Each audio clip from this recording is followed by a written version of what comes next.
6:52, time for the morning sprint. Police in Kenosha will give more information today after the arrest of an armed student on school grounds. Police, along with school officials, stopped an armed 13-year-old student from entering Roosevelt Elementary School. The city's police chief says staff became suspicious when the student entered. When they confronted the student ran away. Officers later found and arrested the student. For the first time in U.S. history, a woman is set to be White House Chief of Staff. President-elect Donald Trump says he's given the job to his 24 campaign manager, Susie Wiles. She is a seasoned Republican strategist and one of Trump's longest-serving advisors. He credits her with helping him win re-election. Devin LeMahieu will return as the Republican Majority Leader of the Wisconsin Senate. The GOP caucus elected him to the position. LeMahieu says his party's top issues this legislative session will be returning the state's funding surplus to families.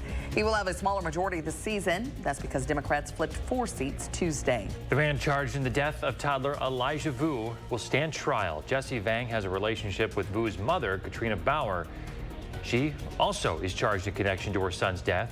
Vang is accused of physically abusing Vu with repeated acts causing death, hiding a corpse, and obstructing an officer. Vang's next court appearance is scheduled for November 18th.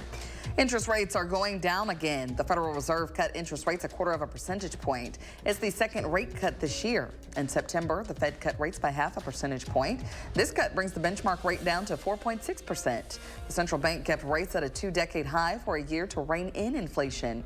The Fed will announce its next rate decision on December 18th. A recall to tell you about. Volkswagen is recalling 114,000 cars because the driver's side airbags could explode. The recall includes certain Passat models between 2006 and 2017. It also includes the 2017 to 2019 Beetles and Beetle convertibles. The airbags pose a risk to exploding because of humidity and high temperatures. Volkswagen will notify affected owners by late December. Molson Coors will lay off 80 workers at Wisconsin breweries. It includes 34 workers at the 10th Street Brewery in Milwaukee. In Chippewa Falls, they'll lay off 56 workers at the Leinenkugel's Brewery. The layoff numbers come off one day after Molson Coors announced the Leinenkugel's Brewery would be closing. Both locations' layoff date is January 17th. A new study links daytime sleepiness in older people with a higher risk of developing dementia. The study looked at more than 440 people with an average age of 76 and found that those who felt sleepy were more likely to experience cognitive decline. 36% of them developed moderate cognitive risk syndrome, or MCR. Only 7% who did not get sleepy developed the condition.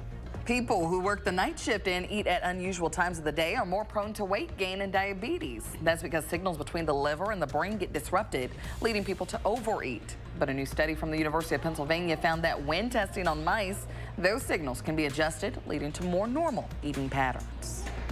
First warn traffic alert here. If you're headed downtown anytime soon, drivers taking North Park should be aware of some road closures. Southbound lanes between the University and Dayton will be closed. That's the section highlighted on red here on your screen. The closure runs most of Saturday and Sunday, so you're encouraged to follow the detour. Those are red arrows there that take you around the closure.